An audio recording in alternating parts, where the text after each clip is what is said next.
They said humans were nothing, the smallest empire, the weakest soldiers, a species better suited for farming dirt than fighting wars. But on one bloody day, in one forgotten sector of the galaxy, humanity taught every alien civilization a lesson that would never forget. And before we dive into this story, I want to know, where are you watching this video from and what time is it right now? Drop it in the comments below. I love seeing how far across the world these stories travel. For centuries, the Galactic Dominion had ruled unchallenged. Their empire stretched like a shadow across the stars, swallowing world after world. Resistance was crushed, rebellions erased, entire species chained into servitude. The Dominion didn't just win wars, they ended them before they began. Every conquered race followed the same script. First came the fleets, their warships blotting out the sun. Then came the demands, tribute, resources, soldiers for the Dominion's endless campaigns. Those who obeyed lived, shackled but alive. Those who resisted vanished from history. When humanity was discovered, the Dominion barely noticed. A minor species, scattered colonies, crude ships that looked like children's toys compared to the sleek war machines of the galaxy. Earth was just another mark on the ledger, another name to be filed under subjugated. The Dominion Council demanded tribute. They wanted men and women to serve as cannon fodder in distant wars, food supplies from Earth's fertile plains, and raw materials from the colonies. To the lords of the Dominion, this was routine. The humans would obey.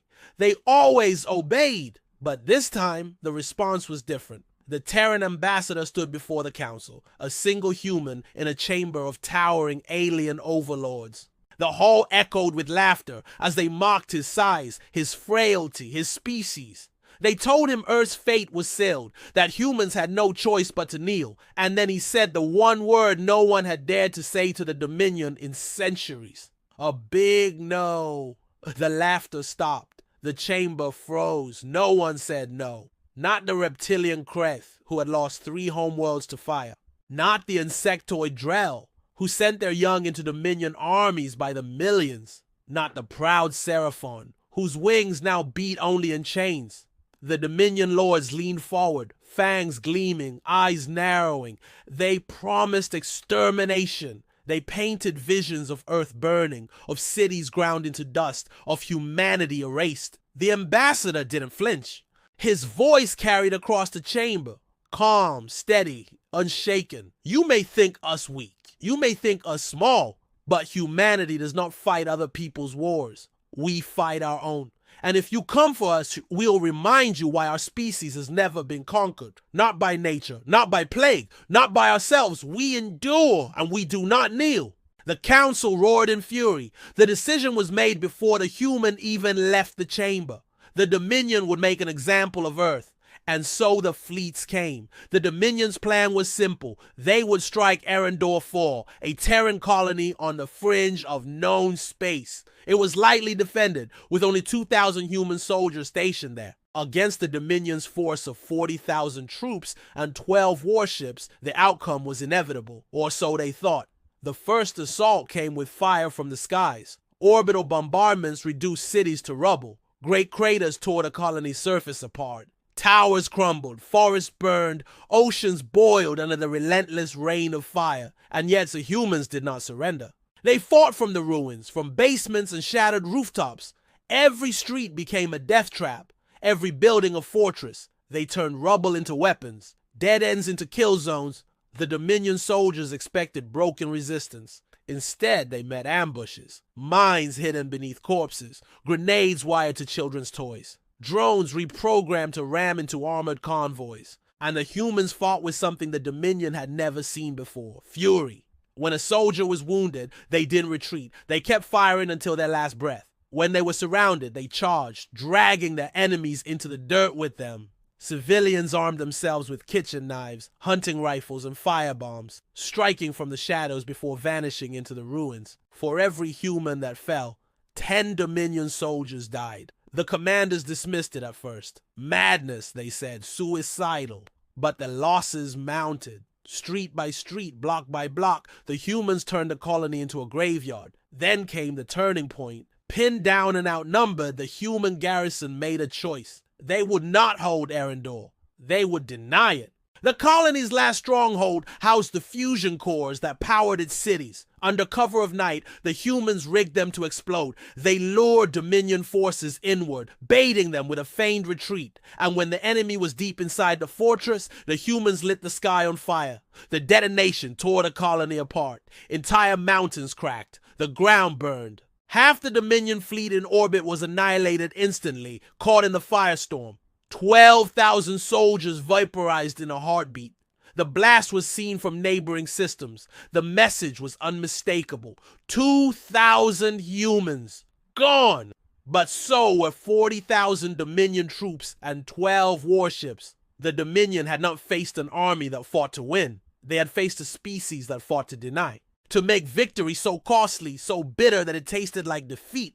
And in that moment, the galaxy saw what humans were capable of. When the smoke cleared, Eryndor 4 no longer existed as a living colony.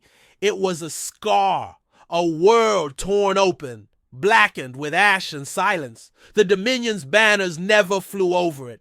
No alien governor ever claimed it. What remained was rubble and a lesson carved into history. The Dominion had expected victory in hours. Instead, they had lost weeks of time, mountains of resources, 12 warships, and more than 40,000 troops. To a species they called farmers of dirt, to a species they swore could never fight them. The Dominion tried to bury the truth. They called it an accident, a malfunction of unstable human reactors. They told their citizens it was not a battle, but a tragedy. But soldiers talk, survivors whisper, and soon the story spread far beyond the Empire's borders. It spread to the broken Kreth, who remembered their burned worlds. It spread to the enslaved Drell, who buried their millions in Dominion wars. It spread to the Seraphon, wings clipped and chained, who still dreamed of the skies. Everywhere the story went, it carried a simple truth. The Dominion was not invincible. And humans were dangerous. Not because of their fleets, not because of their weapons, but because they were the one species that looked extinction in the eye and answered with defiance. For the first time in centuries, conquered species began to whisper in secret. They whispered of the Terrans, of the colony that refused to kneel, of the 2,000 who stood against 40,000 and left only fire in their wake. The story became a spark, a quiet ember in the hearts of the oppressed. Even within the Dominion itself, cracks began to show. Commanders who had marched into Eryndor with arrogance now spoke cautiously of human worlds.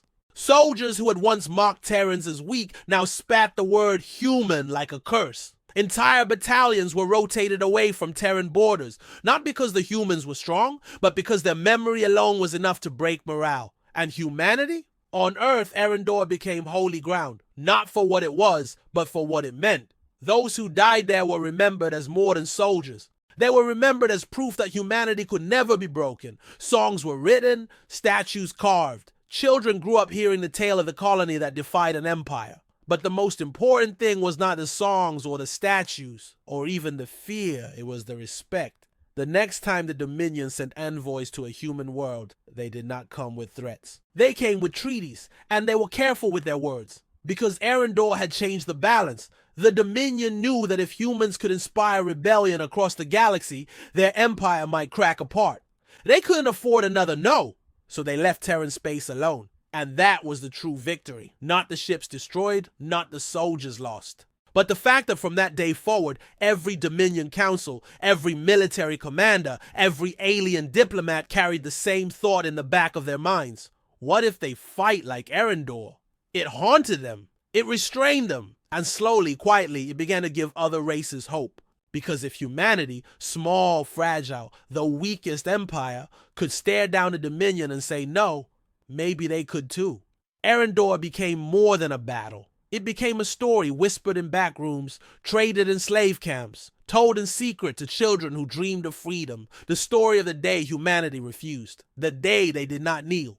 The day 2,000 gave their lives not for victory, but for defiance, and turned that defiance into legend. And so it was remembered, not for years, not for decades, but for centuries. The Dominion's map shifted, their conquest continued, but in every star system, in every shadow where freedom still flickered, the name Eryndor carried weight, a scar to the Dominion, a spark to the oppressed, and a warning to the galaxy. Humans are not the strongest, they are not the fastest, they are not the most advanced, but they are the species that says no, and when they do, every alien remembers it. Because on that day, in a forgotten corner of the stars, humanity didn't just fight. They defined what it means to be unbreakable. And if you want more stories that prove just how far humanity can go, hit that like button and subscribe, and join me again for the next tale of humans rising above the galaxy. Bye, she.